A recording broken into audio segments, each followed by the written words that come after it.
छत्तीसगढ़ के सबसे अमीर राजनेता, करोड़ों की संपत्ति और शाही ठाठ। आज हम विश्लेषण करेंगे छत्तीसगढ़ के उन नेताओं की जिनकी संपत्ति और शाही जीवन शैली हमेशा सुर्खियों में रहती है। चुनाव के समय अक्सर आपने नेताओं को सादगी का चोला पहने और दिखावा करते देखा होगा। जनता के बीच एक आम आदमी की तरह वे नजर आते हैं। हालांकि चुनाव खत्म होते ही और पर्दे के पीछे की सच्चाई कुछ और ही होती है।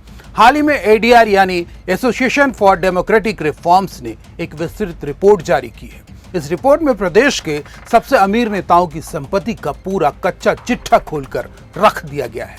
आज हम आपको छत्तीसगढ़ के अमीर नेताओं के उन चौंकाने वाले आंकड़ों के बारे में बताएंगे जो खुद इन नेताओं ने चुनाव आयोग को दिए गए हलफनामे में स्वीकार किए हैं। नमस्कार, आप देख रहे हैं CGNN लाइव और मैं हूं अभिषेक दुबे। दरअसल छत्तीसगढ़ में राजनीति अब एक बहुत ही महंगा और हाई प्रोफाइल क्षेत्र बन चुका है। एडीआर की रिपोर्ट बताती है कि प्रदेश विधानसभा में दर्जनों विधायक करोड़पति हैं। इनमें नंबर 1 पर सरगुजा राजघराने से ताल्लुक रखने वाले TS सिंहदेव का नाम दर्ज है। आंकड़ों के मुताबिक TS सिंहदेव के पास 447 करोड़ रुपए से भी अधिक की संपत्ति है, जो उन्हें प्रदेश का सबसे अमीर राजनेता बनाती है। इसके अलावा कांग्रेस के ही एक और दिग्गज नेता अमितेश शुक्ल भी इस रेस में पीछे नहीं है। अमितेश शुक्ल के पास लगभग 74 करोड़ रुपए की संपत्ति है, जो उन्हें इस सूची में एक प्रमुख स्थान दिलाती है।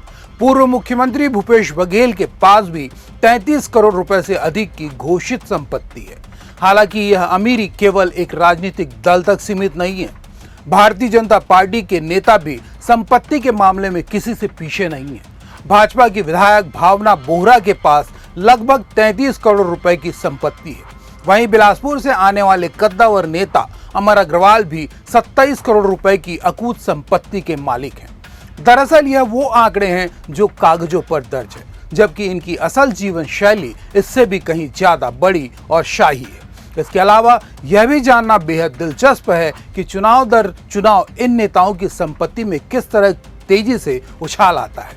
हर 5 साल के कार्यकाल में इनकी दौलत कई गुना बढ़ जाती है।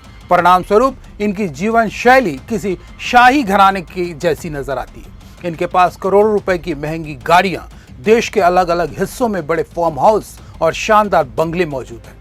जब ये नेता सड़कों पर निकलते हैं तो इनका लंबा काफिला भी इनकी अमीरी और रुतबे की गवाही देता है।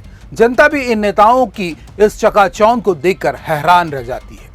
दरअसल यह आंकड़े आम जनता को यह सोचने पर मजबूर करते हैं कि जनसेवा के नाम पर राजनीति में आने वाले यह नेता इतने कम समय में इतनी विशाल संपत्ति कैसे बना लेती हैं। हालांकि चुनाव आयोग और एडीआर जैसी संस्थाएं समय समय पर यह आंकड़े जारी करके लोकतंत्र में पारदर्शिता बनाए रखने का प्रयास करती हैं। परिणाम स्वरूप आम मतदाताओं को भी वोट डालने से पहले अपने नेता के आर्थिक बैकग्राउंड की सही जानकारी मिल जाती है। बहरहाल नेताओं की यह अमीरी और उनका बढ़ता हुआ ग्राफ हमेशा से एक बहस का विषय रहा है और आगे भी रहेगा। आपको यह जानकारी कैसी लगी हमें कमेंट करके जरूर बताएं और हमसे जुड़े रहने के लिए चैनल को सब्सक्राइब अवश्य कर लें। नमस्कार।